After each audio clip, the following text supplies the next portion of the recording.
Hare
भक्ति के मार्ग पर अग्रसर होने की प्रेरणा प्राप्त होती है। आज एक बहुत विशेष वैष्णव आचार्य श्री रामानुजाचार्य जी का शुभ तिरोभाव तिथि महोत्सव है। 4 वैष्णव संप्रदाय, उन 4 वैष्णव संप्रदायों के एक तो है आदि गुरु और दूसरे हैं उसमें प्रधान आचार्य। कल हम लोगों ने श्रवण किया था कि 4 वैष्णव संप्रदाय जो हैं वो कौन कौन से हैं। पहला ब्रह्म संप्रदाय, दूसरा श्री संप्रदाय, तीसरा रुद्र संप्रदाय और चौथा सनत कुमार संप्रदाय। इसमें पहले वाला जो संप्रदाय ब्रह्म संप्रदाय, इसमें ब्रह्मा जी आदि गुरु हैं और जो श्री संप्रदाय इसमें लक्ष्मी जी आदि गुरु हैं और जो रुद्र संप्रदाय इसमें शंकर जी रुद्र जी जो हैं वो आदि गुरु हैं और कुमार संप्रदाय उसमें 4 कुमार सनत सनंदन सनातन सनत कुमार, ये 4 भाई जिनका आयु कभी भी बड़ा होता नहीं, सदैव एक समान रहते हैं।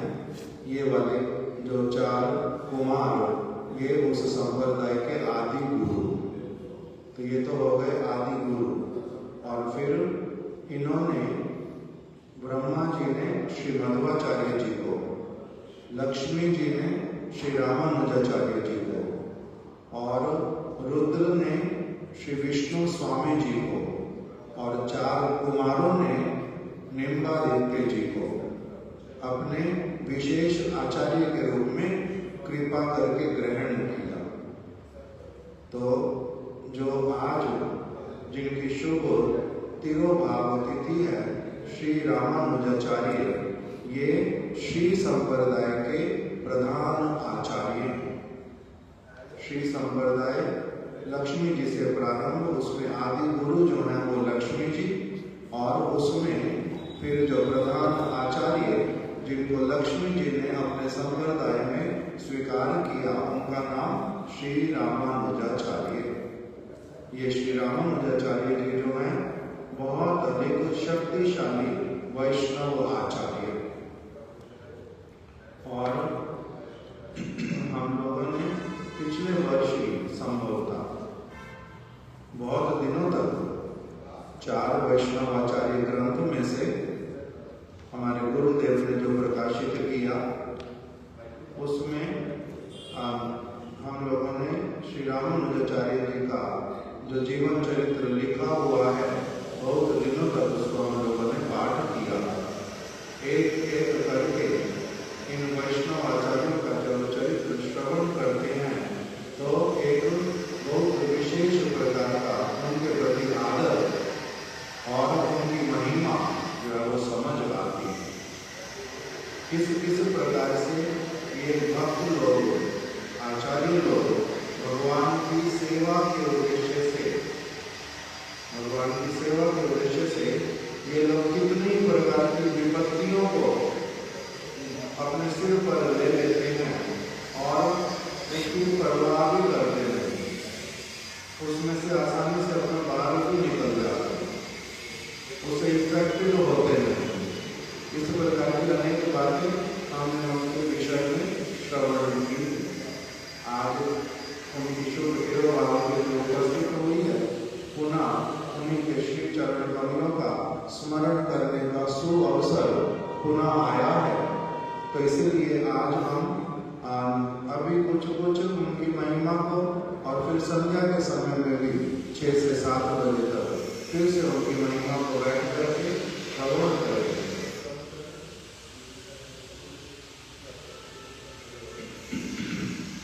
हमारे महाराज जी शिला रामानुजाचार्य जी की बहुत सारी कथाएं हम लोगों को श्रवण कराते हैं।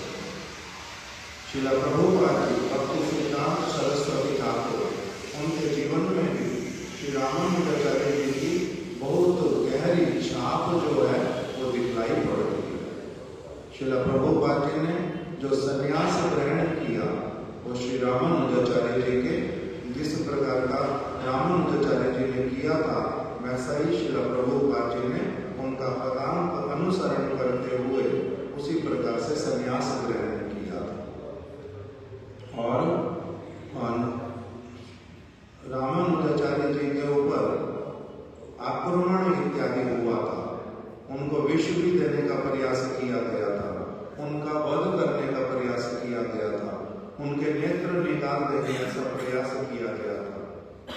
इसी प्रकार से प्रभुपाद जी के ऊपर भी आक्रमण हुए थे। क्योंकि शुद्ध भक्ति का जब भी कहीं पर कोई प्रचार करने जाता है तो बहुत सारे साधारण लोग जो शुद्ध भक्ति की बात जानते नहीं वो अवश्य ही क्या होते हैं, विरोधी हो। किंतु तभी ये वैष्णव आचार्य उससे घबराते नहीं, इनको विष पान कराना चाहते हैं तब भी उससे घबराते नहीं, इनके नेत्र निकालना चाहते तब भी उससे घबराते नहीं। और क्या करते हैं, तब भी भगवान की सेवा में उल्टा और भी अधिक उत्साहित होकर के सेवा करते हैं।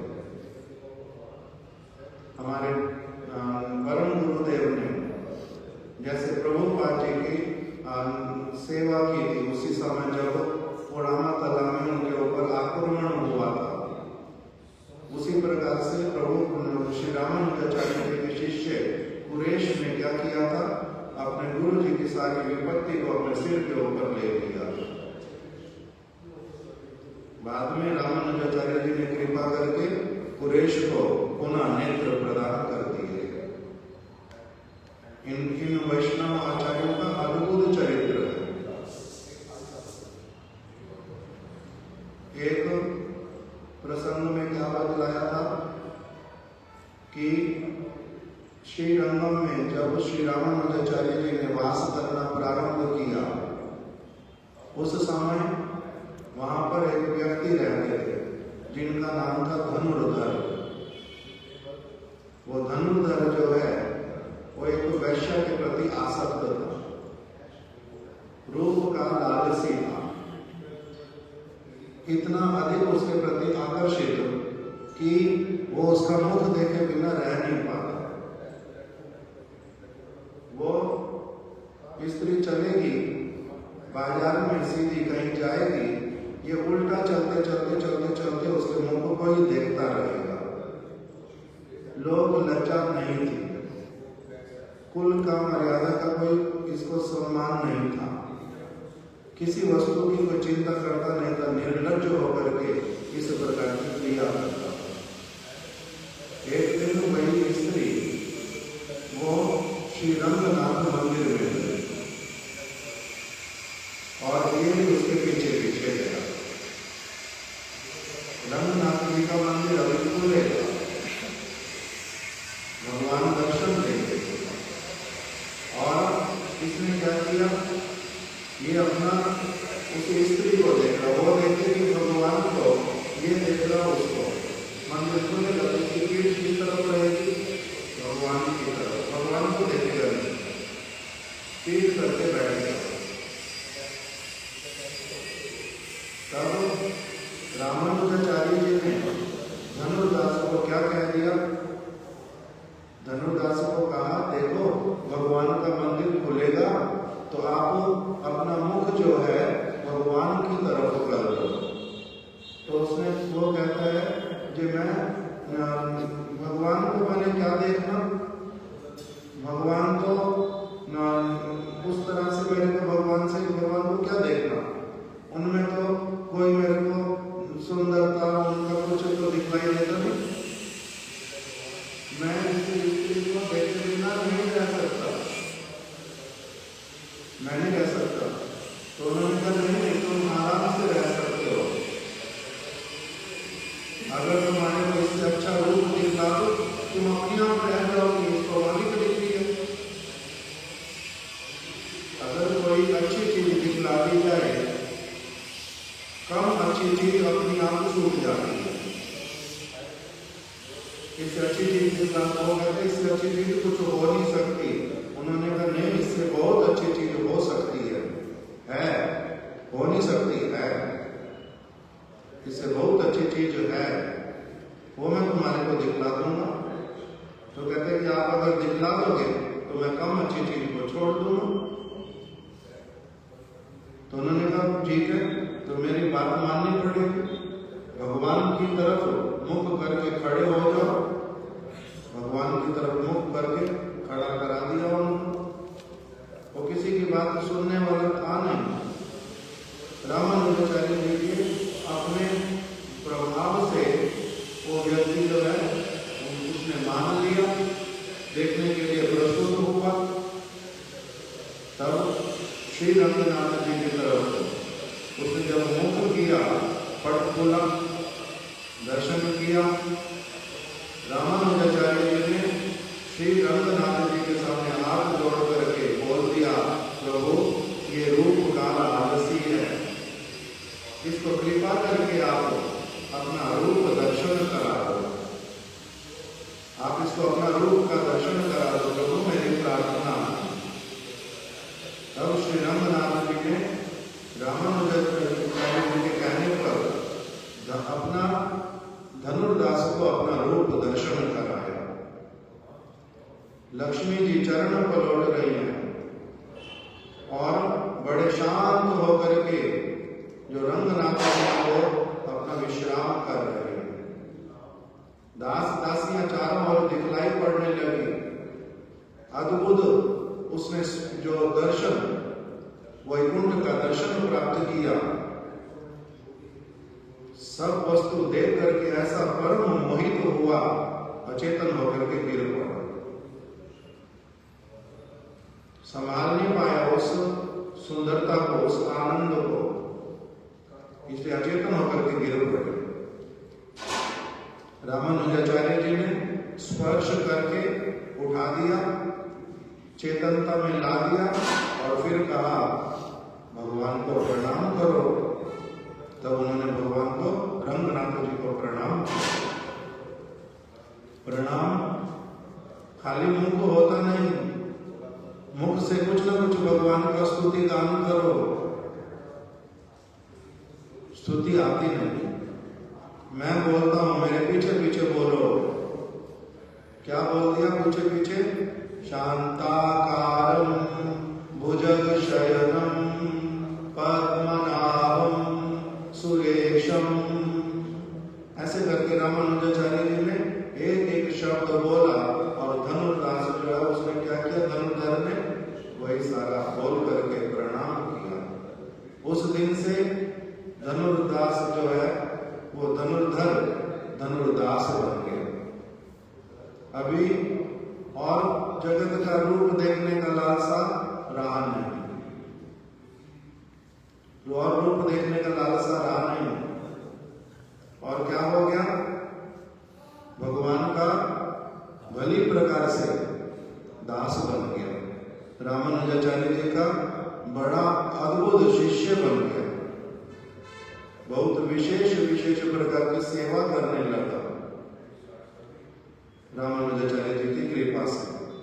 तो ऐसे वैष्णव आचार्य जो इच्छा करने से, भगवान को प्रार्थना करने से भगवान जिनकी प्रार्थना श्रवण करते हैं और फिर जिसके ऊपर कृपा करने के लिए उनको कहते हैं, भगवान उनके ऊपर क्या कर देते हैं, कृपा कर देते हैं।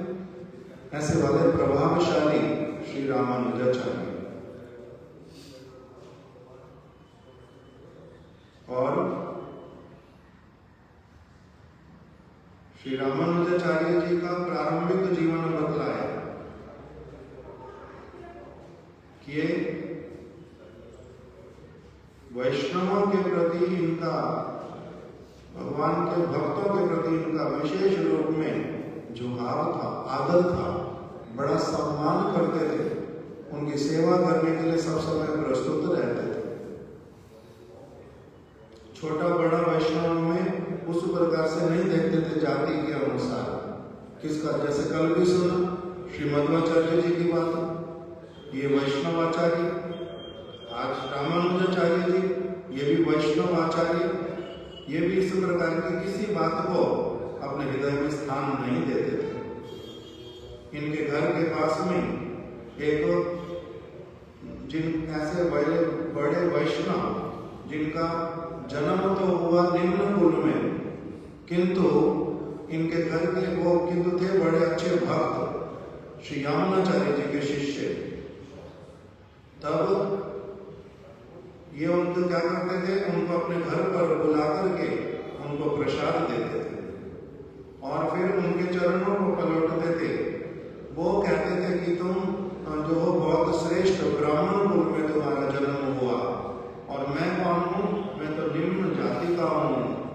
ये सुनने मात्र से ही रोने लग जाते कि आप वैष्णव होकर के ऐसे कैसे कहते हो कि आप निम्न जाति के। वैष्णव सबके वंदनीय पूजनीय, आपका बड़ा पवित्र चरित्र है, आप भगवान के भक्त हैं, भगवान को प्रिय हैं आप, और आप निम्न जाति के ऐसे कैसे आप कहते हैं। एक वैष्णव की बात इन्होंने सारा जीवन अपने मन में रखी थी। इनसे बहुत पहले, यमुनाचार्य जी से भी बहुत पहले एक वैष्णव आचार्य हुए थे श्री संप्रदाय में, श्री तिरुपाइन अलवर। तिरुपाइन अलवर का ये उदाहरण देते थे बार बार कि वो बड़े निम्न जाति में जन्म लेने पर भी भगवान के बड़े प्रिय थे। उनका अलवर में गिनती किया गया, परम पवित्र भक्तों में उनका गिनती किया गया। इसलिए आप कभी भी कृपा करके ये वाला शब्द भी मेरे सामने उच्चारण नहीं करना कि वैष्णव निम्न जाति। वैष्णव को भी फिर कोई निम्न जाति इत्यादि देखता है। यही बात प्रभुपाद जी ने भी सारा जीवन पालन की। उन्होंने क्या उदाहरण दे दिया, सोने वाली मिट्टी की कटोरी। सोने की कटोरी होती है या मिट्टी की कटोरी होती है? सोने वाली मिट्टी की कटोरी होती नहीं। एक बार यदि व्यक्ति भगवान का भक्त बनने के लिए पूरी तरह से वो प्रस्तुत हो गया, अब उसका जाति इत्यादि का सारा कुछ जो है वो क्या चला जाता है, व्यर्थ चला जाता है। उसको जो भी व्यक्ति देखता है वो दोषी, वैष्णव अपराधी, भगवान के चरणों में अपराधी, उसको देखते नहीं। तो श्री रामानुजाचार्य जी ने अपने जीवन से प्रारंभ से इसी बात का पालन किया और इन्होंने इच्छा की थी श्री यमुनाचार्य जी के पास में मैं जाकर के दर्शन करूंगा, दीक्षा लूंगा। इस प्रकार के ये भक्त थे कि इनके गुरु जी यमुनाचार्य जी, उन्होंने अपनी आप इच्छा की और ये व्यक्ति जो लक्ष्मण देशी, इनका पहले नाम था लक्ष्मण देशी, ये लक्ष्मण देशी अगर मेरा शिष्य बन जाए तो बहुत अच्छा हो। किसने इच्छा की? गुरु जी ने। इसमें बहुत सद्गुण है, ये भगवान का परम भक्त है, इसका वैष्णवों के प्रति, साधुओं के प्रति अत्यधिक आदर है। अगर ये मेरा शिष्य बन जाए तो ये भगवान की बड़ी अच्छी सेवा करेगा। गुरु जी ने इच्छा किया, इसलिए उन्होंने क्या किया, यमुनाचार्य जी ने अपने शिष्य को भेज दिया इनके गांव में, वहीं जाकर के रहो और रामानुजाचार्य को जो है मेरे अच्छे अच्छे जो लिखे हुए स्तव हैं, उपदेश हैं, रामानुजाचार्य को सारे सुनाओ, लक्ष्मण देशी को सुनाओ इसको अच्छी तरह से। ऐसे जैसे तुम उसको देखो, उसको देख करके गाना प्रारंभ कर देना। जैसे वेद व्यास जी ने भेजा था अपने शिष्यों को सुखदेव गोस्वामी के लिए कि जाओ ये श्लोक मैं तुम्हें सिखा रहा हूँ, ये ऐसे वाले जोर जोर से उच्चारण करना जिससे सुखदेव गोस्वामी के कान में पहुंच जाए वो वाले श्लोक। इसी प्रकार से यमुनाचार्य जी ने लक्ष्मण देशी के पास जाकर के ये वाले मेरे जो रचित श्लोक हैं ये सारे उनको सुनाना, आलबंधु स्तोत्र बोलते हैं उसे, उसमें से बड़े अच्छे अच्छे स्तोत्र इनको सुनाते थे वो लोग। और रामानुजाचार्य ने क्या किया, वो सुनते सुनते सुनते सुनते वो वैष्णव के पास आ गए, कांचीपूर्ण जी के पास, कि आप ये जो सारा कुछ गान करते हो ये किसने लिखा है? इतना सुंदर सुंदर भगवान की स्तुति, भगवान के एक एक अंग का, प्रत्यंग का वर्णन, भगवान की रुचि का वर्णन, भगवान किस तरफ कब देखते हैं इसका वर्णन, भगवान के प्रिय परिकरों का वर्णन, भगवान के चरणों में बड़ी विशेष विशेष प्रार्थनाएं ये सारी किसने लिखी है? बार बार सुनते यामुनाचार्य, यामुनाचार्य, यामुनाचार्य। और मेरे मामा जी वो भी यामुनाचार्य जी के शिष्य हैं। मैं यामुनाचार्य जी के दर्शन करने जाऊंगा ऐसी इच्छा करते। फिर जब गए दर्शन करने के लिए, दैववश क्या हुआ था? दैववश ऐसा हुआ जब ये पहुंचे यामुनाचार्य जी शरीर छोड़ चुके थे। लोग सारे उनके भक्त लोग, बड़े बड़े प्रधान सेवक, वो सारे लोग उनको लेकर के कावेरी के तट पर उनको स्नान कराने के लिए लाए थे और फिर समाधि दे दी। ये उस समय पहुंचे, बड़े मन में खेद, जिनके पास में आया, जिनका चरण आश्रय करूंगा, जिनका दर्शन करूंगा, साथ में रहूंगा, सेवा करूंगा, जिनसे बहुत कुछ सीखूंगा, मेरा ऐसा दुर्भाग्य, उन्होंने शरीर छोड़ दिया। उन्होंने शरीर छोड़ दिया, भगवान ने मेरे को अवसर नहीं दिया। इस प्रकार से दुखी हूँ। बहुत भीड़ में जिस किसी प्रकार से पहुंचे उनका दर्शन प्राप्त किया, किंतु उस समय एक यामुनाचार्य जी ने एक अलौकिक जो घटना वो प्रस्तुत की, लीला की, और इनका किस प्रकार का, ये किस प्रकार के बहुत विशेष भक्त हैं, इसका प्रदर्शन कर दिया। जैसे भगवान अपने भक्तों की महिमा गान कराते हैं। गोपीनाथ जी ने खीर चोरी कर ली और पुजारी को बता दिया ये माधवेंद्र मेरा बड़ा प्रिय शिष्य है, प्रिय भक्त है। उसके लिए क्या किया? मैंने खीर चोरी की है, ये खीर इसको पहुंचा दो। उसी प्रकार से जो इन्होंने क्या कर दिया, यामुनाचार्य जी ने अप्रकट लीला कर दी। सारे लोगों ने देखा, श्वास छूट गया और अब इनको समाधि देंगे, कावेरी पे ले आए, स्नान करा दिया। किंतु रामानुजाचार्य जी ने जब देखा उनको, लक्ष्मण दीक्षित ने, तो क्या कहा? इनके तो हाथ की जो मुट्ठी है ये बंद है। और मैं क्या जानता हूं,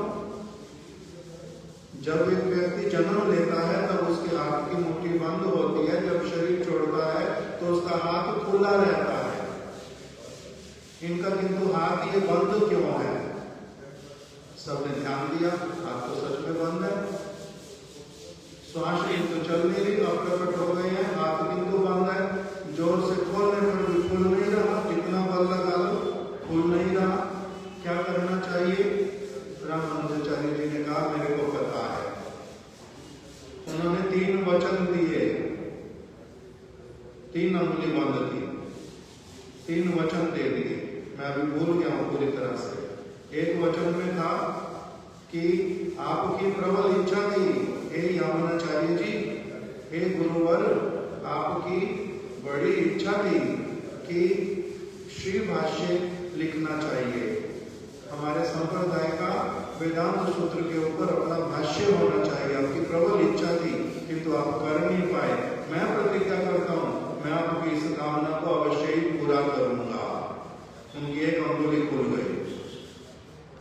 फिर इन्होंने दूसरी बात बोली, आपकी प्रबल इच्छा थी कि जो वैष्णव सदाचार, वैष्णव क्या खाएगा क्या नहीं खाएगा, किस प्रकार से दिनचर्या होएगी, क्या उसका जीवन होएगा, कैसे मंत्र जप करेगा, कैसे तिलक करेगा, आपकी ये सदाचार सारी जगह पर प्रचार करने की बड़ी इच्छा थी, किंतु आपने उतना अधिक आप अभी कर नहीं पाए। आपकी उस इच्छा को मैं पूर्ण करूंगा, आप निश्चिंत हो जाओ। तब उन्होंने दूसरी अंगुली खोल दी। तीसरा वाला क्या था?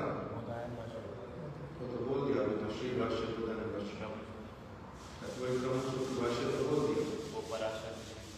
हाँ, तीसरा वाला था कि आपकी बड़ी प्रबल इच्छा थी कि व्यास जी के गुरु जी जो पराशर, व्यास जी के पिताजी जो पराशर ऋषि, उन्होंने जो ग्रंथ लिखा पराशर संहिता, उसका अच्छी तरह से बड़ा सरलीकरण कर दिया जाए, जिससे सारे लोग उस पराशर संहिता को बड़ी अच्छी तरह से पढ़ सके।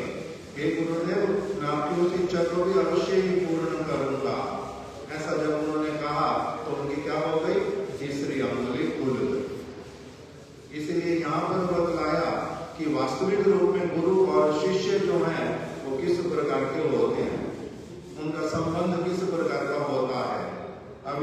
रूप में नहीं मिलने पर भी कभी, किंतु उनकी इच्छा की पूर्ति करने की जो इनकी कामना, इसी के द्वारा ये वास्तविक रूप में उनके क्या कहलाते हैं? शिष्य कहलाते हैं। उनके हृदय को पकड़ लिया, उनके हृदय की जो बातें थी उसको तो जानते ही थे, उसके अनुसार तो चलते ही थे सब समय।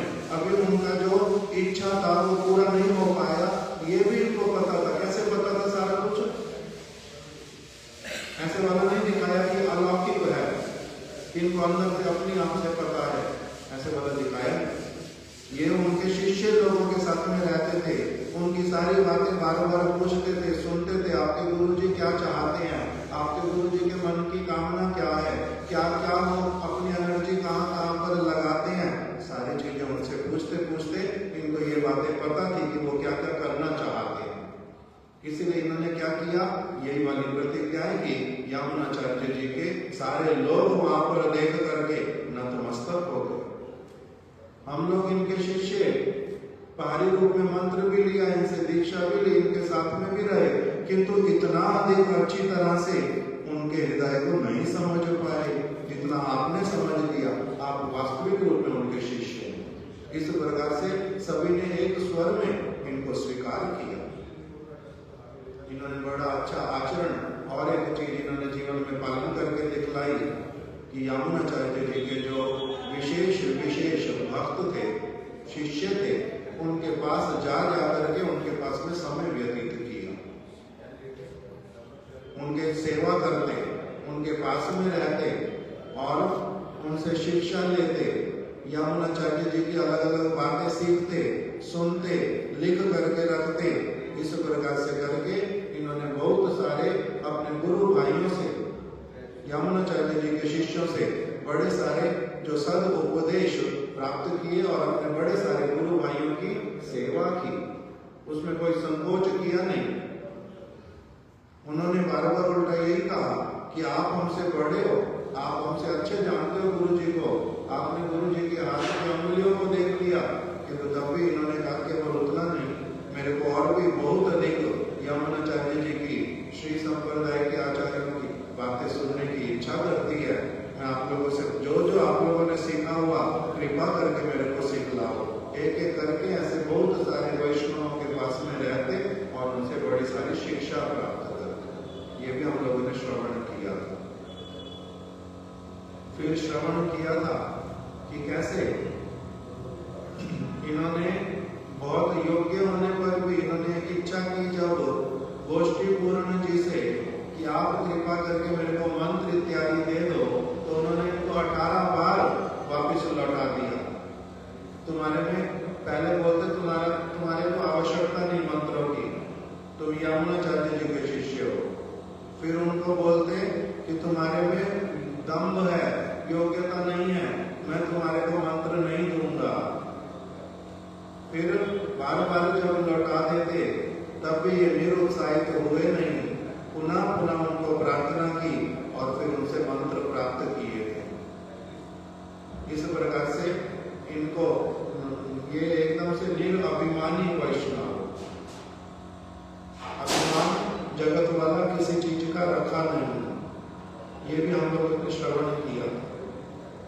फिर किस प्रकार से मंत्र प्राप्त कर लिया, गुरु जी ने क्या कहा मंत्र देते समय कि ये वाला मंत्र जो है गुप्त होता है, ये अपने मन के भीतर में रखना, जप करना संयम पूर्वक, किंतु किसी को ये मंत्र प्रदान करना नहीं। ये मंत्र प्रदान करने से क्या होता है, इस मंत्र की शक्ति जो है वो चली जाती है। मंत्र किसी को ऐसे देना नहीं। इन्होंने पूछा गुरुदेव ये मंत्र जप करने का फल क्या होता है, जिसको मिलता है उसको क्या प्राप्त होता है। उन्होंने कहा ये मंत्र प्राप्त मिलने से वैकुंठ की प्राप्ति होती है, भगवान नारायण प्रसन्न हो जाते हैं, उनकी कृपा मिलती है। इसीलिए ये मंत्र तुम क्या करो, जो भी जिसको भी मिलता है उसको भगवान मिलते हैं। जो व्यक्ति मंत्र देता है उसको क्या होता है, तो जो व्यक्ति मंत्र देता है वो अगर किसी ऐसे ही साधारण रूप में किसी को भी दे देता है तो उसको नरकगामी होना पड़ता है।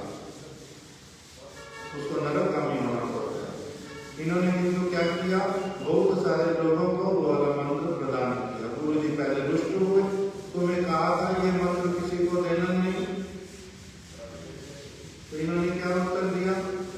इन्होंने कहा गुरुदेव, अगर किसी को मेरे पास से कोई बहुत अच्छी चीज है, उसको अगर मैंने दूसरे लोगों को भी प्रदान कर दिया जिससे उनको भी भगवान की प्राप्ति होएगी, तो इसमें दोष क्या हुआ? और दूसरा, अगर इस मंत्र को सुनने वाले को वैकुंठ की प्राप्ति होती है तो बहुत अच्छा है। जिसको मैंने भी मंत्र दे दिया उनको वैकुंठ की प्राप्ति होएगी, और अगर मेरे को उनके पाप लेने भी पड़े, मेरी नरक गति होएगी, तो कोई बात नहीं, मैं नरक में जाऊंगा, उन सबका तो बहुत अधिक उपकार होगा। इसीलिए कृपा को वितरण करने की इच्छा हुई। अच्छी चीज है मेरे पास में, तो मैंने क्यों नहीं देनी? मैंने कंजूस बन करके क्यों बैठना? अगर मैं कंजूस बन के बैठूंगा तब मेरे को और वस्तु आप क्यों प्रदान करोगे? इस प्रकार की इनकी भावना, अर्थात बड़े कृपा करने की भावना, लोगों को उद्धार करके भगवान के धाम में ले जाने की भावना, भगवान की सेवा की प्रबल भावना इनके हृदय में कि जो भी मेरे को मिले मैं उसको क्या कर दूं? भगवान की सेवा में पूरी तरह से नियुक्त कर दूं। इस प्रकार की श्री रामानुजाचार्य जी की कामना। इसलिए इनके गुरु जी अल्टीमेटली इनसे बड़े प्रसन्न ही हुए। इनको बोल दिया, तुम वास्तविक रूप में गुरु होने के योग्य हो, तुम्हारे में दूसरे व्यक्तियों का उपकार करने का भावना है। श्रील भक्ति रक्षक श्रीधर गोस्वामी महाराज जी इसी बात को बोलते थे कि पहले मैं सोचता था जब तक मैं परफेक्ट नहीं हो जाऊंगा तब तक मैं किसी को भी दीक्षा इत्यादि कैसे दूंगा, मैं तो दूंगा नहीं। किंतु बाद में मेरे मन में विचार आया कि अगर इस संसार में सारे डॉक्टर ये कहने लग जाए कि हम परफेक्ट नहीं हैं और हम किसी का जब तक परफेक्ट नहीं हो जाते इलाज नहीं करेंगे, तो क्या अच्छी बात होएगी?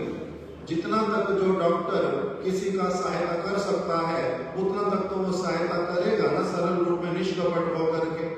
इसी प्रकार से मैं भी क्या करूंगा, जहां तक हो सकेगा लोगों की सहायता करूंगा, पारमार्थिक जगत में अग्रसर होने की।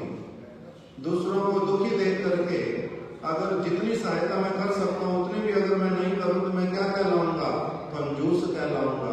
भगवान मेरे प्रति प्रसन्न नहीं होंगे, नित्यानंद प्रभु अपनी कृपा मेरे को और प्रदान नहीं करेंगे। कहेंगे तुम्हें तो कृपा देता हूँ, तुम अकेले अपना संभाल करके बैठ जाते हो, तुम आगे उसमें से किसी को कुछ देते हो नहीं, तो तुम्हारे को मैं क्यों दूं फिर और चीजें? नित्यानंद प्रभु इस प्रकार से मेरे को और चीजें नहीं देंगे, इस प्रकार से बोलते थे। रामानुजाचार्य जी का भी उदाहरण बोलते थे कि उन्होंने क्या किया, लोगों को सहायता करने के लिए वो अग्रसर हुए, सद्भावना लेकर के हुए, अपने लाभ के लिए, शिष्य बनाने के लिए, धन के लिए, सेवा के लिए उन्होंने ऐसा नहीं किया, किंतु जितनी योग्यता उतनी योग्यता को लेकर के अन्यों की सहायता करने के लिए गए। तो इसलिए उसमें कोई असुविधा हुआ नहीं, उनके गुरुजी उनसे प्रसन्न हुए। तो इस प्रकार से रामानुजाचार्य इन्होंने संन्यास ग्रहण किया था।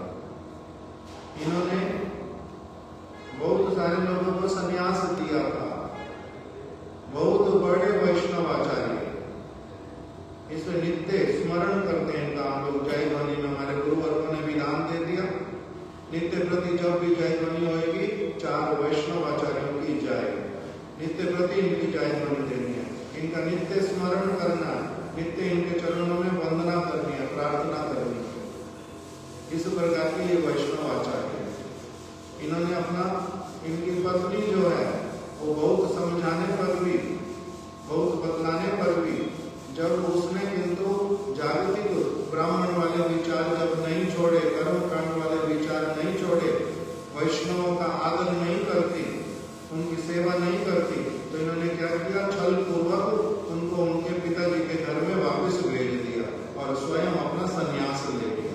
इसके द्वारा भी उन्होंने क्या प्रकाशित किया कि जैसे तुलसीदास जी ने लिखा, जाके प्रिय राम नामी देवी त्यजो ताए कोटि समवैरी यद्यपि परम स्नेही। इसके साथ रहने का कोई प्रयोजन नहीं है, इसके साथ रहने से मेरा कोई पारमार्थिक मंगल नहीं है, साथ रहने से मेरा पारमार्थिक अमंगल है, ये मेरे से स्नेह करेगी किंतु ना मेरे हृदय की वार्ता को समझेगी, ना मेरी भावना को समझेगी। वो ना समझे तब भी कोई बात नहीं, किंतु गुरु तुल्य प्रणाम करना है जिनको, जिनकी सेवा करनी है, ऐसे वैष्णवों के प्रति तुच्छ बुद्धि रखेगी, अनादर वाली बुद्धि रखेगी। इसके साथ में क्या रहना, इस प्रकार से विचार करके उसको त्याग दिया और संन्यास लेकर के चले गए। ऐसे वाला भी इन्होंने आचरण दिखलाया। इनको पढ़ाने वाले अध्यापक वो भी अगर यादव प्रकाश, उन्होंने अगर कोई शास्त्र के वचन की गलत व्याख्या की, उसको भी करेक्ट करने में ये पीछे नहीं हटे, दुखी हुए। उन्होंने क्या बोल दिया था, कप्यासनम, भगवान के नेत्र कैसे हैं, भगवान के नेत्र अत्यधिक लाल है। कैसे वाले, कप्यासनम। उन्होंने कप्यासनम का अर्थ किया बंदर का पीछे वाला लाल वाला जो हिस्सा, उसके जैसा रंग है भगवान के नेत्रों का। ये एकदम से रोने लग गए, आंखों से आंसू निकल गए। यादव प्रकाश कहते क्या बात है, तुम्हारे घर से कोई अशुभ समाचार आया है, रो क्यों रहे हो, कोई असुविधा हुई है, किसने तुम्हारा अपमान किया है?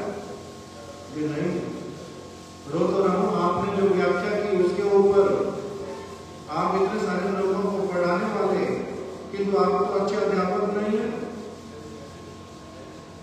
भगवान के नेत्रों की तुलना ऐसा वाला अन्याय बंदर के पिछवाड़े के साथ में कर दिया। इतना बड़ा अन्याय आपका। अध्यापक ऐसे वाले होते हैं। अध्यापक का कार्य कैसा होता है, बहुत गुरुत्वपूर्ण। अगर किसी को ठीक ठीक सत्य सिद्धांत पता नहीं है, अध्यापक का कार्य करेगा, स्वयं भी मारेगा, दूसरों को भी मारेगा, गलत शिक्षा देगा। इसीलिए श्रील स्वामी महाराज जी बार बार बोलते थे कि किस लिए अध्यापक बनना लोगों को,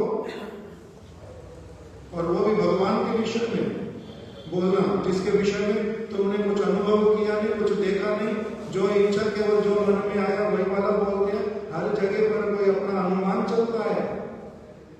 जगत के जंजाल ऐसे वाले लोग इस प्रकार से कहते थे। तो वही रामानुजाचार्य जी ने बोला कि आप कैसे अध्यापक, तो तुम बताओ तो इसका क्या मतलब निकलेगा। तो इन्होंने अलग अर्थ बताया। कपि आसनम कम पिबती, जो कमल के जो जिस सरोवर में कमल रहता है, उस सरोवर का जल सूर्य पान करता है, इसलिए उसका नाम भी कपि है। और सूर्य जिस प्रकार से प्रातः काल में अरुणिम एकदम से दिखाई देते हैं, कप्यासनम का अर्थ है सूर्य का प्रातःकालीन इतना सुंदर जो वर्ण होता है, भगवान के नेत्र उसी प्रकार के। यादव प्रकाश अंदर अंदर में घबरा गए। इसने अर्थ तो बड़ा अच्छा निकाला, मेरा संस्कृत पढ़ना तो व्यर्थ, मैंने इतना खराब अर्थ निकाला, किंतु बाहर में फिर भी नाटक करके क्या बोला, ठीक है तुम जो अर्थ कर रहे हो वो भी ठीक है, किंतु मैंने जो किया ना वो उल्टा सर्वांग सुंदर है, वो सर्वांग सुंदर है। माना नहीं, क्यों? कपट है भीतर में, लाभ की पूजा की आशा है, प्रतिष्ठा की आशा है, इसीलिए सत्य बातों को भी स्वीकार कर नहीं पाए। फिर एक समय में और उन्होंने क्या किया, और एक गलत वचन बोल दिया। छांदों के उपनिषद में लिखा हुआ क्या वचन है वो, अनंत, भगवान का 3 विशेषण दिया। भगवान अनंत है, भगवान असीम है, मेरे को वचन भूल रहा है।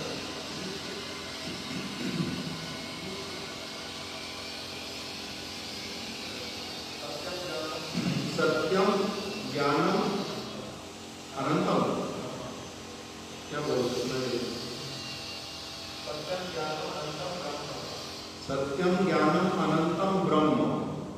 इस प्रकार से जो वचन, उसमें उन्होंने क्या बोल दिया, उन्होंने कहा कि ब्रह्म जो है, ब्रह्म मतलब हम सारे ब्रह्म हैं, जीवात्मा सारे ब्रह्म हैं, और सारे कैसे हैं? अनंत हैं, सारे ज्ञानवान हैं, असीम हैं। ऐसे करके जब व्याख्या की, तब रामानुजाचार्य जी ने कहा नहीं, आपकी व्याख्या में भूल है, ये तो शंकराचार्य जी ने व्याख्या की है, शंकराचार्य जी के वचन गलत हैं, आप उनकी गलत व्याख्या क्यों करते हो? आपको अनुभव है? नहीं अनुभव, तो फिर ये भगवान के विशेषण है, भगवान ही अनंत है, भगवान ही ज्ञानमय है, भगवान ही शाश्वत है। उस प्रकार के सारे विशेषणों को साधारण जगत के लोगों के ऊपर आपने लगा दिया, आप तो गलत बोल रहे हैं। तब उनके मन में क्या आया? इसका वध कर देना चाहिए, ये मेरे लिए कलंक बनेगा, ये मेरे लिए कलंक बनेगा। और एक घटना हो गई, उनको चोर राज ने बुलाया यादव प्रकाश को, मेरी पुत्री के ऊपर प्रेत आ गया है, आप क्या करो, तंत्र विद्या जानते हो यादव प्रकाश जी, इसके प्रेत को हटा दो, ये बड़े तांत्रिक है। तो आज मैं रामानुजा को साथ में लेके जाऊंगा, इसको अपनी महिमा दिखलाऊंगा, देख मैं प्रेत को 1 मिनट में भगा सकता हूँ। इसको लेकर के गए साथ में, इनको लेकर के गए श्री रामानुजाचार्य जी को, और वहां जाकर के खेल पूरा उल्टा हो गया। वो प्रेत ने इनके ऊपर हंस दिया है, यादव प्रकाश, तुम्हारे तंत्र मंत्र से मेरा कुछ भी होने वाला नहीं, मैंने यहाँ से जाना नहीं। साथ में जिसको लाए हो ना लक्ष्मण ऋषि को, वो अगर अपने चरण मेरे सिर पर रख दे, 1 मिनट में यहाँ से चली जाऊंगी। प्रेतनी ने बोल दिया, प्रेतनी ने बोल दिया, रामानुज लक्ष्मण ऋषि को अपना चरण मेरे मस्तक पर रख दे के उससे मैं चली जाऊंगी। सारे लोगों ने सुना उस बात को, यादव प्रकाश तो आधा मर गया वहीं पर। ये सबके सामने ये क्या हुआ, अपमानित अनुभव किया बहुत अधिक। रामानुजाचार्य जी ने अपने चरण रखे उस स्त्री के, उस चोर राज की कन्या के सिर पे, साथ साथ में प्रेत चला गया, प्रणाम करके चला गया रामानुजाचार्य, उनकी महिमा हो गई। यादव प्रकाश फीका पड़ गया बहुत अधिक, इसीलिए रामानुजाचार्य जी का वध करेगा, प्लानिंग किया, किंतु वध कर नहीं पाया। भगवान जिसको मारना चाहे वो उसको कोई बचा नहीं सकता, मारे कृष्ण राखे के, राखे कृष्ण मारे के। रामानुजाचार्य जी पहले से ही वहां से अपना किसी ने बता दिया कि वो चाल है, आपको मारना चाहते हैं, आप यहाँ से चले जाओ। रामानुजाचार्य जी चले गए, किंतु वन में चले गए, मार्ग पता नहीं अभी कहाँ से जाए, चारों तरफ घना वन है।